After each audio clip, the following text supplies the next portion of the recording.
Hello students, I am Kamlesh and इस video में हम जो हमारा लैंग्वेज और लिंग्विस्टिक पेपर का थर्ड यूनिट है वो हम लोग स्टार्ट कर रहे हैं। Unit third, so history of English language. इसकी हिस्ट्री हमने स्टडी करनी है, कैसे डेवलप हुई, कैसे इवॉल्व हुई। तो सबसे पहले जैसे ओल्ड इंग्लिश है, फिर मिडल है, फिर मॉडर्न इंग्लिश है। तो हम तीनों स्टेजेस को वन बाय वन इनको स्टडी करेंगे और फिर इनके डिफरेंस को भी हम लोग अंडरस्टैंड करेंगे कि इन तीनों में डिफरेंस क्या है। फिर हमारा टॉपिक आएगा history of English language in India, कि इंडिया में कैसे ये इंट्रोड्यूस हुई, कैसे ये डेवलप हुई, कैसे इवॉल्व हुई। देन हमारा टॉपिक रहेगा ब्रिटिश वर्सेस अमेरिकन इंग्लिश। तो इस वीडियो में हम कर रहे हैं old, middle and modern English. So सबसे पहले लैंग्वेज होती क्या है? लैंग्वेज वो होती है जिससे हम अपने आइडिया को कन्वे करते हैं। हमारी थिंकिंग क्या है, फीलिंग क्या है, डिज़ायर क्या है, वो सारी चीज़ें हम कैसे एक्सप्रेस करते हैं, ये सारी चीज़ें लैंग्वेज से ही एक्सप्रेस की जाती है। जो लैंग्वेज होती है that is evolutionary. Evolutionary means ये हर every minute, every second, every day it is changing. ये चेंज हो रही है, कुछ नए वर्ड्स ऐड हो रहे हैं, कुछ नए वर्ड्स जो ऑब्सोलीट हो चुके हैं। Obsolete means that are no longer in use, जो अब यूज़ नहीं होते तो वो इसमें से हटा दिए गए हैं। तो लैंग्वेज है ये चेंज होती रहती है एंड नेवर स्टैटिक, और ये कभी भी स्टैटिक नहीं है, मतलब स्थिर नहीं है, एक जैसी नहीं है। सो हमारी लैंग्वेज में और हमारी ग्रैंड पेरेंट्स की लैंग्वेज में बहुत डिफरेंस होता है। ये डिफरेंस इसीलिए क्योंकि ये इवॉल्व होती है, चेंज होती रहती है, इसमें हर वक्त कुछ ना कुछ बदलाव होता रहता है। तो जितना जनरेशन गैप होगा उतना ही लैंग्वेज में चेंज होता रहेगा। तो इसी से ये प्रूव होता है कि so long as it is spoken continues to change. एक लैंग्वेज वो जब तक बोली जाती है, जब तक वो यूज़ होती है, तो वो चेंज होती रहती है। उसमें कोई कंसिस्टेंसी या कांस्टेंट वो नहीं होती, कभी भी वो एक जैसी नहीं रहती। ये चेंज होना जब भी बंद होगी जब इस लैंग्वेज को बोला जाना बंद कर दिया जाएगा। जब मतलब इस लैंग्वेज का यूज़ होना बंद हो जाएगा तो इसका चेंज होना भी बंद हो जाएगा। मतलब सिंपल सी बात है कि जब तक कोई लैंग्वेज यूज़ हो रही है, जब तक हम उसको बोल रहे हैं, लिख रहे हैं, पढ़ रहे हैं, सुन रहे हैं, तब तक वो चेंज उसमें होते रहेंगे। So all natural languages are historically developed. ठीक है, सोशली लर्न कैसे करी जाती है? सोशली हम लर्न करते हैं, सोशल कॉन्ट्रैक्ट होता है जो हमारा एक दूसरे से, उससे ही हम लैंग्वेज सीखते हैं। ऑरली हम इसको ट्रांसमिट करते हैं। ट्रांसमिट मीन्स एक से दूसरी पर्सन तक हम इसे पहुंचाते हैं। सिस्टम्स ऑफ कम्युनिकेशन, तो ये लैंग्वेज का एक ओवरऑल सिस्टम है कि ये कैसे काम करती है। Historically developed, socially learned, hourly transmitted systems of communication. अब हम इसकी हिस्टोरिकल स्टडी क्यों करते हैं? ताकि हमें इसकी प्रेजेंट फॉर्म के साथ साथ पता चले कि हिस्ट्री में इसका क्या सिनेरियो था और ये कैसे कैसे डेवलप हुई है। तो ये हो गया आपका इंट्रोडक्शन ऑफ लैंग्वेज। अब हम बात करते हैं ओल्ड इंग्लिश की। देखिए, सो जो इंग्लिश लैंग्वेज है ये west Germanic branch of Indo European family of languages है। मतलब अगर ये आपके लिए शायद नई चीज़ होगी ये जानना कि जो इंग्लिश है ये जर्मन लैंग्वेज की एक ब्रांच है। ठीक है, this is a branch of German language. So west Germanic branch of Indo European family of languages है। The closest to English language are Scots और फ्रीजियन। ये जो लैंग्वेज है ना, स्कॉट्स और फ्रीजियन, ये इसके क्लोज हैं, मतलब ग्रामेटिकल वाइज या स्ट्रक्चर वाइज ये बहुत ज़्यादा सिमिलर हैं। फ्रीजियन कैसी लैंग्वेज है? ये जो डच प्रोविंस में बोली जाती है, फ्रीजलैंड में, जर्मनी के आसपास का एरिया है, और नॉर्थ सी के कुछ आइलैंड्स पे ये लैंग्वेज बोली जाती है। तो जो हमारी इंग्लिश लैंग्वेज है इन लैंग्वेजेस से मिलती जुलती है। अब इसके देखो 3 मेन पीरियड्स माने जाते हैं, जिसे हमने लिटरेचर में मिडिल एजेस किया था हिस्ट्री के पेपर में। इसी तरह से लैंग्वेज के भी 3 पीरियड्स हैं। ओल्ड इंग्लिश जो कि जिसका टाइम लाइन है 450 से 1100 तक, मिडल इंग्लिश 1100 से 1500 तक, और मॉडर्न का 1500 से टिल टुडे, मतलब प्रेजेंट तक इसका टाइम लाइन जो चल रहा है। ठीक है, तो मतलब आज तक हर दिन इस पे दूसरी लैंग्वेजेस का इन्फ्लुएंस होता रहा है। मतलब दूसरी लैंग्वेज को इसने इन्फ्लुएंस किया है। बहुत सारी लैंग्वेज है इंग्लिश से इन्फ्लुएंस हुई है, और बहुत सारी लैंग्वेजेस का इंग्लिश पे इन्फ्लुएंस हुआ है, वहाँ से इसमें नए नए वर्ड्स ऐड हुए हैं।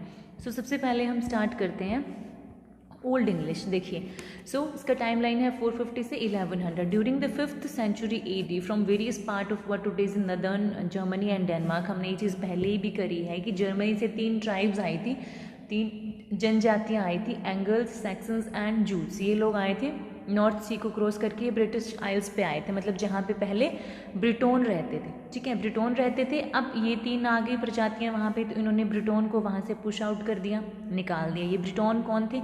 ये सेल्टिक स्पीकिंग पीपल थे, मतलब ये सेल्टिक लैंग्वेज बोलते थे उस टाइम पे। और फिर ये इंग्लैंड से कहाँ चले गए? स्कॉटलैंड, वेल्स और कॉर्नवॉल में चले गए, ठीक है। उनमें से एक ग्रुप था वो कहाँ चला गया? ब्रिटनी कोस्ट ऑफ फ्रांस में चला गया, जहाँ पे आज भी उनके डिसेंडेंट, मतलब उनकी आगे की जनरेशन्स जो रहती हैं और वो कौन सी लैंग्वेज बोलती हैं? सेल्टिक लैंग्वेज ऑफ ब्रिटेन बोलती हैं, ठीक है। अब बाद में क्या हुआ, जो एंगल, सैक्सन्स और जूज थे ना, उनकी आपस की तीनों लैंग्वेजेस, तीनों जो डायलेक्ट्स थे ना, ये मिक्स हो गए, ठीक है। और इन्हीं तीनों के जो डायलेक्ट्स मिक्स हुए ना, उसी को फिर ओल्ड इंग्लिश बोला जाने लगा। मतलब इन्हीं की जो डायलेक्ट्स थे उनसे ओल्ड इंग्लिश बनी, इसीलिए क्योंकि ये लोग जर्मनी से आए थे ना, और इन्हीं की लैंग्वेज से इंग्लिश लैंग्वेज बनी, इसलिए बोला जाता है कि जो इंग्लिश है वो जर्मनी की ब्रांच है, जर्मन लैंग्वेज की ब्रांच है, ठीक है। अब जो इंग्लिश में वर्ड है ना, इसको ओल्ड इंग्लिश में कैसे बोला जाता था? इस वर्ड को इंग्लिस्क, ENGLISK ये बोला जाता था, ठीक है। And that drives from the name of angles, और ये वर्ड कहाँ से बना? एंगल से ये इंग्लिस्क बना। और एंगल्स जो नाम था वो कहाँ से लिया गया? इंग्लैंड से लिया गया, जहाँ से ये लोग आए थे, देयर लैंड ऑफ ओरिजिन था। और इसी इंग्लैंड से आज क्या बना? इंग्लैंड बना, ठीक है। तो अब हमें पता चलता है कि इंग्लैंड वर्ड और इंग्लिश वर्ड कहाँ से रूट आउट हुए, किस रूट से ये लोग वर्ड्स बने हैं। फिर आता है कि अब तो ये बात आ गई कि जर्मनी की 3 ट्राइब्स आई थी, उसके बाद में ओल्ड इंग्लिश शुरू हुई। तो इनके इन्वेजन से पहले क्या था?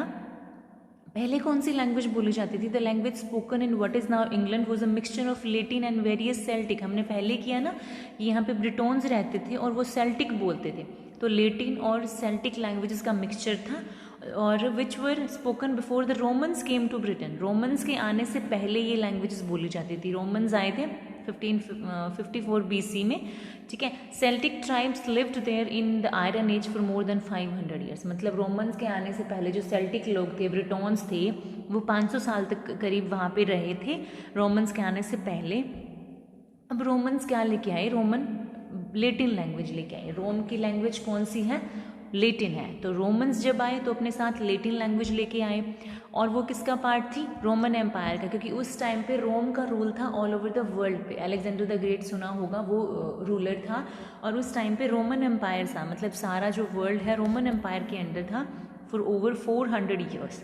सो अब बहुत सारे जो वर्ड्स हैं वहाँ से पास ऑन हुए, वो किसने कॉइन किए, किसने उनको ओरिजिनेट किया? रोमन मर्चेंट्स एंड सोल्जर्स ने, ठीक है। जैसे कि वर्ड हो गया आपका वाइन, इसको पहले विन स्पेल किया जाता था, WIN। कैंडल हो गया, बेल्ट हो गया, वॉल हो गया।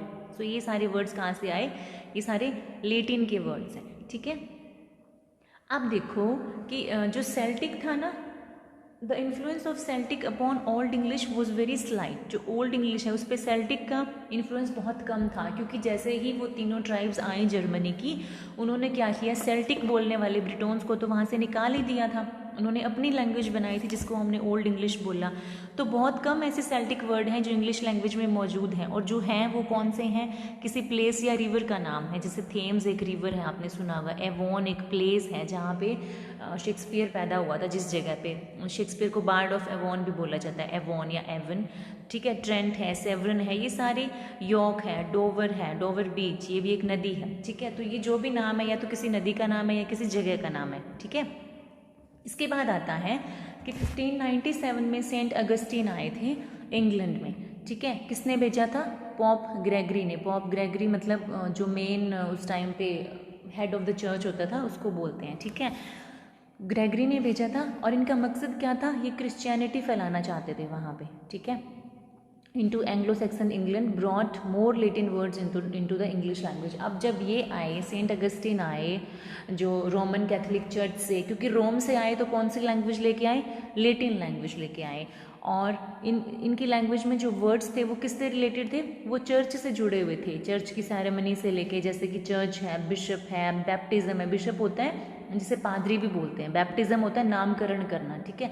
मॉन्क हो गया भिक्षु, यूक्राइस्ट, प्रेसबीटर। तो ये सारी टर्म्स हैं, ये किससे लिंक करती हैं? ये सारी टर्म्स चर्च से जुड़ी हुई हैं। तो इन्होंने जो टर्म्स दिए इंग्लिश को, वो कौन से थे? चर्च से जुड़े हुए थे, ठीक है। अब बात आती है 1870 258 AD के आसपास की, जब डेन्स और नॉर्समैन, ये भी दोनों ट्राइब्स हैं एंगल्स और सेक्सन्स और जूट्स की तरह, ठीक है, इनको वाइकिंग्स भी बोला जाता था। अब इन्होंने इन्वेड किया उस कंट्री पे, इन्वेड किया मीन्स इन्होंने कब्जा कर लिया। अब इन्होंने कब्जा किया तो ऑब्वियस सी बात है अब इनकी लैंग्वेज का इन्फ्लुएंस आएगा, तो वहाँ से इंग्लिश में बहुत सारे नोर्स वर्ड भी ऐड हो गए, ठीक है, पर्टिकुलरली कौन से एरिया पे, नॉर्थ ऑफ इंग्लैंड पे। तो वाइकिंग्स, जिनको डेन्स भी बोलते हैं, नॉर्समैन भी बोलते हैं और वाइकिंग्स भी बोलते हैं, इनको स्कैंडिनेवियन भी बोलते हैं, इनके लिए 4 टर्म्स हम यूज़ कर सकते हैं। तो ये कौन सी लैंग्वेज बोलते थे, ये नॉर्स बोलते थे, which in origin at least was just as Germanic as old English. और जो ये नॉर्स लैंग्वेज थी ना, ये मतलब ओल्ड इंग्लिश से या जर्मनिक लैंग्वेज से सिमिलर सी थी, ठीक है। तो इस लैंग्वेज से कौन कौन से वर्ड हमने लिए, मतलब इंग्लिश लैंग्वेज में आए, जैसे स्काई है, एग है, cake, skin, leg, window, husband, fellow, skill, anger, flat, odd, ugly, get, give, take, raise, call, die, they, their, them, ठीक है। तो ये सारे वर्ड्स हैं वो कौन सी लैंग्वेज से आए हैं, नॉर्स लैंग्वेज से आए हैं, ठीक है। देखिए ओल्ड इंग्लिश के पीरियड की हम बात करें तो बहुत सारे इसमें लिटरेरी वर्क्स भी क्रिएट करे गए हैं। तो मोस्ट इंपॉर्टेंट, हमने मिडिल एजेस में भी इसको डिस्कस किया था, मोस्ट इंपॉर्टेंट है ब्यूवुल्फ, ठीक है। अब किसने लिखी, ये एनोनिमस है, क्योंकि हमने देखा कि उस टाइम पे जितनी भी लिखी गई ना वो ज़्यादातर राइटर्स एनोनिमस हैं, हम उन्हें नहीं जानते क्योंकि उस टाइम पे अपनी क्रिएशन को साइन करने का ट्रेंड नहीं होता था। तो ये ब्यूवुल्फ का भी राइटर एनोनिमस है, नॉट नॉन है हमें, ठीक है। तो ये सबसे ओल्डेस्ट नॉन इंग्लिश पोएम मानी जाती है। इसमें कितनी लाइंस हैं, 3183 लाइंस, ठीक है। तो ये एक बहुत ही इंटरेस्टिंग क्वेश्चन बन जाता है कि सबसे ओल्डेस्ट इंग्लिश पोएम कौन सी है, तो वो ब्यूवुल्फ है और कितने लाइंस की है, 3183 लाइंस। फिर हम चलते हैं जी हमारी मिडिल इंग्लिश पे। तो मिडिल इंग्लिश का टाइमलाइन 1100 से लेके 1500 AD तक चला। तो अब देखो ये हमने पहले भी किया है कि 1066 में नॉर्मन कॉन्क्वेस्ट हुआ था, मतलब नॉर्मन्स आए थे और उन्होंने इंग्लैंड पे कब्जा कर लिया था। ये नॉर्मन्स कहाँ से आए थे, फ्रांस से आए थे। कौन था मेन, विलियम द कॉन्करर इनका किंग था, ड्यूक ऑफ नॉर्मैंडी था। इन्होंने इन्वेड किया और जीत लिया इंग्लैंड को अपनी आर्मीज से और ये किंग बन गया, ठीक है। अब क्योंकि ये फ्रांस से आए थे तो French became the language of the ruling class. अब क्योंकि राजा की लैंग्वेज क्या थी, फिर फ्रेंच थी, तो रूलिंग क्लास की लैंग्वेज क्या होगी, फ्रेंच होगी। अब old French took over as the language of administration. तो एडमिनिस्ट्रेशन की, कोर्ट की और कल्चर की लैंग्वेज कौन सी बन गई, फ्रेंच बन गई। जैसे आप ऐसे इसको समझो, जैसे अंग्रेज़ों ने जब हम पे राज किया, जब ब्रिटिशर्स आए, ईस्ट इंडिया कंपनी के फॉर्म में आए थे ट्रेड करने, लेकिन वो भी राजा बन गए हमारे, तो उस टाइम एडमिनिस्ट्रेशन की या कोर्ट की या कल्चर की लैंग्वेज कैसी हो गई थी, हमारे यहाँ इंग्लिश हो गई। इसी तरह से इंग्लैंड पे जब फ्रांस का राज हुआ तो उनकी लैंग्वेज कौन सी बन गई, फ्रेंच बन गई। Latin was mostly use for return. अब लेटिन को किस लिए यूज़ किया जाता था, सिर्फ रिटर्न के लिए, स्पेशली चर्च से जुड़ी हुई बातों को लिखने के लिए, ठीक है। अब 1200 AD के आसपास क्या हुआ, इंग्लैंड और फ्रांस अलग अलग हो गए, मतलब इनके बीच में 100 ईयर्स वॉर्स चला, एक 100 ईयर्स वॉर, 100 साल तक एक युद्ध चला, 100 साल में 3 बार हुआ। तो फाइनली क्या है कि इंग्लिश पीपल ने फ्रेंच पीपल को हरा दिया और ये अलग अलग हो गए। अब इंग्लिश उसके बाद बहुत चेंज हो गई लैंग्वेज है, बिकॉज क्योंकि अब इसमें it was mostly being spoken instead of written for about 300 years, क्योंकि अब ये 300 साल तक लिखी नहीं गई थी, सिर्फ बोला गया था इसको, ठीक है। तो इसमें बहुत सारे चेंजेस हो गए थे।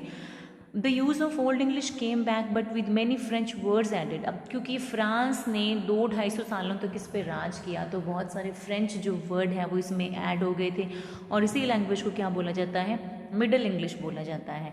सो most of the words embedded in the English vocabulary are words of power such as crown, castle. अब किस तरह के वर्ड यूज़ हुए, पावर से रिलेटेड, ठीक है। जैसे कि क्राउन है, कैसल है, court, parliament, army, mansion, gown, beauty, banquet, art, poet, romance, duke, servant, peasant, traitor and governor. तो ये सारे वर्ड्स कहाँ से आए, ये फ्रेंच से आए, ठीक है। अब देखिए एक इंटरेस्टिंग चीज़ उस टाइम पे क्या होता था कि जो फ्रेंच थे ना, उनके लिए कुकिंग कौन करता था, इंग्लिश अंडर क्लास, मतलब इंग्लिश के जो समझिए गरीब लोग होते थे ना, वो फ्रेंच लोगों के लिए, क्योंकि राज किसका था, फ्रेंच का था, तो वो फ्रेंच के लिए कुकिंग का काम करते थे। कुक कौन होते थे, इंग्लिश होते थे, ठीक है। The words for most domestic animals. अब क्योंकि एनिमल्स को कौन पालता था, उनका ब्रिंगिंग कौन करता था, इंग्लिश लोग करते थे। तो ये जितने भी एनिमल्स थे ना, इनके नाम सारे इंग्लिश हैं, जैसे ऑक्स है, काऊ है, काफ है, शीप, स्वाइन, डियर। लेकिन जब इनका मीट तैयार होके किचन में आ रहा है तो वो किसके लिए आ रहा है? फ्रेंच के लिए आ रहा है, ठीक है, क्योंकि फ्रेंच का राज्य था। तो उस जो इनके मीट थे ना, इनके नाम सारे फ्रेंच में हैं, जैसे beef, veal, mutton, pork, bacon, venison, ये सब अलग अलग तरह के मीट्स की वैरायटी हैं, ठीक है। तो ये सारे कौन से हो गए? ये सारे फ्रेंच वर्ड्स हो गए, ठीक है जी। अब इसमें आया कि मिडिल इंग्लिश में एक और इम्पॉर्टेंट इवेंट हुआ था जिसे हम शॉर्ट नोट्स में भी डिस्कस कर चुके हैं, that is great vowel shift. Great vowel shift हुआ था, मतलब कि जो लॉन्गर वॉवल्स थे उनके प्रोनाउंसिएशन में जो चेंज हुआ था वो किस दौरान हुआ था? वो मिडिल इंग्लिश के दौरान हुआ। तो ये बहुत बड़ा साउंड में चेंज था जिसने लॉन्ग वॉवल्स को अफेक्ट किया था इंग्लिश के, ठीक है। अब लॉन्ग वॉवल्स का जो प्रोनाउंसिएशन था ना, ऊपर शिफ्ट हो गया था, मतलब जो पहले माउथ के किसी लोअर प्लेस पे बोला जाता था, अब उसको हायर प्लेस पे बोला जाने लगा। तो ये था आपका ग्रेट वॉवल शिफ्ट, जो कब अकर हुआ? ये मिडिल इंग्लिश में, या ऐसे कहें कि 1100 से लेके 1500 AD के दौरान ये घटना हैपन हुई थी, ठीक है। अब आता है इसमें, अगर हम एग्जाम्पल दें कि किस तरह का लिटरेचर लिखा गया, तो इसका बेस्ट एग्जाम्पल है कैंटरबरी टेल्स, जो लिखी थी जॉफ्री चौसर ने, ठीक है। ये इसका एक बहुत एम्ब्लेमेटिक या सिम्बॉलिक एग्जाम्पल है किसका? मिडिल इंग्लिश का। ये मिडिल इंग्लिश में लिखी गई है।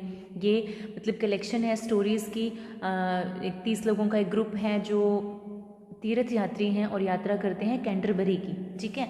और मतलब इसमें ये था कि जितने भी उसमें पार्टिसिपेंट्स हैं, जितने भी वो पिलग्रिम्स हैं, हर जो पर्सन है वो जाते हुए 2 और आते हुए 2 ऐसे स्टोरीज सुनाएगा ताकि उनका एंटरटेनमेंट साथ साथ होता रहे, ठीक है। तो जैसे 30 लोग हैं, हर एक इंसान 4 अगर सुनाएगा तो कितनी स्टोरीज होती हैं? 120। बट ये इनकम्प्लीट थी, उससे पहले चौसर की डेथ हो गई, तो शायद 30 एक स्टोरीज इसमें कंप्लीट है। अदरवाइज इसका एम था कि 120 स्टोरीज इसने अलग अलग लिखनी है, ठीक है। तो ये हो गया जी आपका ओल्ड इंग्लिश। अब हम चलते हैं मॉडर्न इंग्लिश पे। मॉडर्न इंग्लिश मतलब 1500 से लेके आज तक जो लैंग्वेज चल रही है। अब देखो इस टाइम पे सबसे इम्पॉर्टेंट इवेंट कौन सा था? प्रिंटिंग मशीन का आना। इन 1476 विलियम कैक्सटन, जो एक इंग्लिश मर्चेंट था, डिप्लोमेट था और राइटर था, इसने ना पहली प्रेस जो है इंस्टॉल कर ली थी। कहाँ पे करी? वेस्टमिंस्टर पे करी। और इसने सबसे पहले कौन सी बुक को प्रिंट निकाला? कैंटरबरी टेल्स का। इससे पहले सपोज अगर एक बुक है और उसकी हमने 10 कॉपी बनानी है ना, तो वो सारी की सारी मैन्यूस्क्रिप्ट होती थी, मतलब वो हाथ से लिखी हुई होती थी। तो पहली बार प्रिंटिंग प्रेस आई और इसने सबसे पहले कैंटरबरी टेल्स को प्रिंट किया। तो ये प्रिंटेड बुक्स का सबसे पहला रिटेलर बन गया कौन? विलियम कैक्सटन जो है। सो उस टाइम पे बाइबल और बहुत सी ऐसी बुक्स थी जिसको इसने प्रिंट किया था। अब क्योंकि प्रिंटिंग मशीन आ गई तो बुक्स हैं वो चीपर रेट पे मिलने लगी, मतलब सस्ती भी हो गई, और उस टाइम पे लोग भी बहुत लिटरेट होने लगे, पढ़ लिख रहे थे। तो एक ट्रेंड बन गया था कि बुक्स को खरीदना और पढ़ना। इससे पहले जो ओल्ड इंग्लिश पीरियड था उसमें क्या होता था कि लोग ज़्यादा पढ़े लिखे नहीं थे, तो एक इंसान जो पढ़ा होता था वो मतलब एक ग्रुप ऑफ पीपल को सामने बिठा के बुक्स को लाउडली रीड करता था उनके लिए, उनके एंटरटेनमेंट के लिए। बट अब लोग क्या है, अपने इंडिविजुअल प्लेजर के लिए बुक्स को पढ़ने लगे थे, खुद के पर्सनल प्लेजर के लिए, ठीक है। शेक्सपियर था इस टाइम के सबसे ग्रेटेस्ट जो ऑथर है, किसको माना जाता है? शेक्सपियर को। शेक्सपियर ने इसी दौरान लिखा था, कब? 1500 से 1700। इसका लाइफ स्पैन क्या था? देखिए 1564 से लेके 1616 तक था, मतलब 1564 में इसका बर्थ हुआ और 1616 में इसकी डेथ हुई। तो इसी दौरान इसने लिखा था। तो शेक्सपियर ने मतलब देखिए कितना बड़ा कॉन्ट्रीब्यूशन है, ये हम शेक्सपियर के वीडियोज़ में भी डिस्कस कर चुके हैं कि 1700 से ज़्यादा इंग्लिश वर्ड्स इसने दिए थे इंग्लिश को, ठीक है। जैसे कि डॉन है, मून बीम, एल्बो, ग्रीन आइड, इस तरह के जो वर्ड्स हैं किसने दिए हैं? जो विलियम शेक्सपियर ने दिए हैं। अब देखिए रॉबर्ट काउड्रे, इसकी एक डिक्शनरी आई थी टेबल अल्फ़ाबेटिकल। ये पहली डिक्शनरी थी जिसमें इसने 3000 वर्ड्स को लिस्ट किया था, और ये डिक्शनरी कब पब्लिश हुई? 1604 में। रॉबर्ट काउड्री की डिक्शनरी टेबल अल्फ़ाबेटिकल जो आई थी 1604 में, और इसमें 3000 के करीब वर्ड्स को इसने एक्सप्लेन किया था। अब देखिए एक उस दौरान इवेंट हुआ था रेनेसां। रेनेसां जो आया था उसमें ग्रीक और लेटिन से बहुत सारे वर्ड एंटर हुए। अब देखो मतलब मॉडर्न पीरियड में जाके ग्रीक और लेटिन से वर्ड क्यों एंटर हो रहे हैं? क्योंकि हमने रेनेसां में भी डिस्कस किया था कि इसमें रिवाइवल ऑफ क्लासिकल नॉलेज हुआ था, मतलब लोगों का क्लासिकल नॉलेज में फिर से इंटरेस्ट बनना शुरू हुआ था। ऑब्वियस है अब क्लासिकल नॉलेज लेटिन या ग्रीक में ही लिखा गया था, ठीक है। तो अब अगर वहाँ से उस नॉलेज को दोबारा लोग पढ़ रहे हैं, उन बुक्स को रीड कर रहे हैं, दैट मीन्स मॉडर्न पीरियड में जाके ग्रीक और लैटिन से बहुत सारे वर्ड इंग्लिश में एंटर होने लगे, ठीक है। This period in English cultural history is sometimes refer to as the age of Shakespeare, और इस जो पीरियड है इसको एज ऑफ शेक्सपियर भी बोला जाता है, क्योंकि हमने पहले भी किया कि शेक्सपियर इस टाइम का ग्रेटेस्ट ऑथर था, आज तक का ग्रेटेस्ट मानते हैं। The Elizabethan era, Elizabethan era क्यों बोला जाता है? क्योंकि उस टाइम पे क्वीन एलिजाबेथ का रेन था, कब से लेके कब तक? 1558 से 1603 तक, ठीक है। तो during the reign of queen Elizabeth first considered by many historians to be the golden age in English history, इस टाइम को गोल्डन एज माना था इंग्लिश हिस्ट्री की, क्योंकि इस टाइम पे आर्ट है, पोइट्री है, म्यूजिक है, लिटरेचर है, थिएटर है, पॉपुलराइजेशन ऑफ प्रिंटिंग प्रेस है, ये सब इतने बड़े बड़े क्या बोलते हैं इवेंट्स हुए थे। जैसे आर्ट की जितनी भी फॉर्म है, लिटरेचर की जितने भी फॉर्म है, ये बहुत ज़्यादा फ्लरिश हुई थी, और मैसिव अमाउंट मतलब बहुत ज़्यादा अमाउंट पे सी ट्रैवल्स भी हुए थे। मतलब जैसे कि 1492 में अमेरिका को डिस्कवर किया गया, 1498 में इंडिया को डिस्कवर किया गया। तो ये सी एडवेंचर्स थे, मतलब लोग ढूंढने निकले थे कि ऐसा नहीं है कि इंडिया था नहीं, ऑब्वियसली एक तरफ इंडिया था, बट इंडिया वालों को नहीं पता था कि दूसरी तरफ कोई वेस्टर्न वर्ल्ड भी है, और वेस्टर्न वर्ल्ड के लोगों को ये नहीं पता था कि इंडिया नाम की कोई कंट्री है, या ईस्टर्न साइड्स भी कोई और भी ज़्यादा कंट्रीज़ हैं। तो ये डिस्कवर हुए थे। तो सी एडवेंचर, सी ट्रैवलिंग उसी टाइम पे हुआ था। तो बहुत ज़्यादा लोग इन नॉलेज को एक्सप्लोर कर रहे थे, बहुत ज़्यादा जानना चाह रहे थे एक दूसरे के बारे में, या चीज़ों के बारे में, या साइंस के बारे में। एस्ट्रोनॉमी है, एस्ट्रोलॉजी है, ये सारी चीज़ें उसी टाइम पे फ्लरिश हुई थी। तो जब इंडस्ट्रियल रेवोल्यूशन हुआ था इंग्लैंड में, उस टाइम पे टेक्निकल वर्ड्स एंटर हुए थे, जैसे टेक्नोलॉजी से रिलेटेड, जैसे कि ट्रेन है, इंजन है, रिजर्वोयर है, pulley, hydraulic, condenser, electricity, telephone, telegraph, camera. और ये किन के नाम के साथ ये वर्ड्स बने? जिन्होंने इनको इन्वेंट किया था, अपने इन्वेंटर के साथ। They were named after the inventor और given the name of their choice, ठीक है। या तो जिसने इसको इन्वेंट किया उसके इन्वेंटर के नाम पे, या जिसने इन्वेंट किया उसने खुद ही इनका नाम रखा, जैसे ट्रेन को ट्रेन बोलने वाले ने ट्रेन बोला, इस तरह से, ठीक है। तो इंडस्ट्रियल रेवोल्यूशन के टाइम पे टेक्निकल वर्ड्स भी एंटर हुए। तो इस तरह से हम स्टडी कर रहे हैं कि कैसे कैसे इंग्लिश लैंग्वेज में चेंजेस होती रही, ठीक है। अब देखिए 18वीं और 20वीं सेंचुरीज के बीच में क्या हुआ था। For 200 years Britain was an empire. Empire का मीन्स कि उस टाइम पे ब्रिटेन का रूल था ऑल ओवर द वर्ल्ड पे। हमें भी पता है कि 1947 से पहले जो इंग्लैंड है इसका हम पे रूल था, ये हमारा रूलर था। हम ब्रिटेन के क्या थे? कॉलोनी थे, ठीक है। तो इस टाइम पे जो इंग्लिश है ये कहाँ कहाँ मतलब ऑल ओवर द वर्ल्ड में पहुँचे हुए थे, जैसे कि नॉर्थ अमेरिका है, ऑस्ट्रेलिया है, न्यूजीलैंड है, इंडिया है, सम अदर कंट्रीज जैसे कि एशिया, अफ्रीका, इन सभी पे किसका रूल था? इंग्लैंड का रूल था। So while people who settled and lived there interacted with natives, जब वो लोग नेटिव से इंटरेक्ट कर रहे हैं, जैसे अंग्रेज़ हमारे यहाँ आए और अंग्रेज़ी छोड़ के चले गए, ठीक है। तो एक दूसरे के कल्चर से हम इन्फ्लुएंस होते हैं।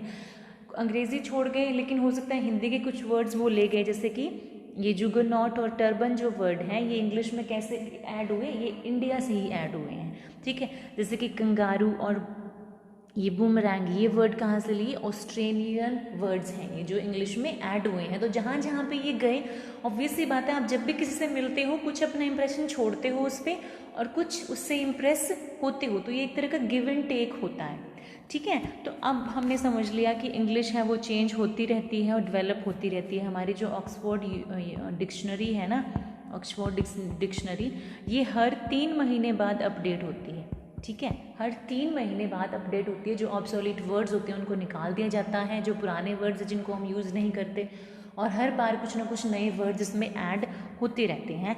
With hundreds of new words arriving every year, मतलब हर साल हज़ारों वर्ड इसमें ऐड होते हैं, क्योंकि अब बहुत सारी लैंग्वेजेस से इन्होंने वर्ड बोरो किए हैं, लोन लिए हैं। लेकिन फिर भी इसका हार्ट क्या है? जो एंग्लो सैक्सन, स्टार्टिंग में जो ओल्ड इंग्लिश बोलते थे ना, एंगल सैक्सन्स और जूट्स, इन तीनों के लैंग्वेजेस को मिला के जो ओल्ड इंग्लिश बनी थी ना, दिल तो वही है, मतलब सेंटर वही है, शुरुआत तो वही से हुई थी ना, हार्ट तो वही हो गया। अब देखिए the grammar of English is also distinctly Germanic, जो हमारी और जर्मनी की ग्रामर है ना ये हमारा सेंटेंस स्ट्रक्चर है वो जर्मन लैंग्वेज से मिलता है। क्यों मिलता है?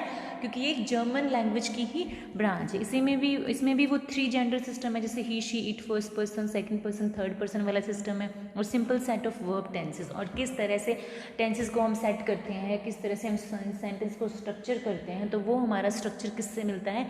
जर्मन लैंग्वेज से मिलता है। तो ये था आपका ओल्ड इंग्लिश, मिडल इंग्लिश और मॉडर्न इंग्लिश। इसके अगले वीडियो में हम इसके डिफरेंस को डिस्कस करेंगे। आई होप कि आपको ये पूरा ये कंसेप्ट क्लियर हुआ होगा। So keep learning, keep growing and keep loving literature.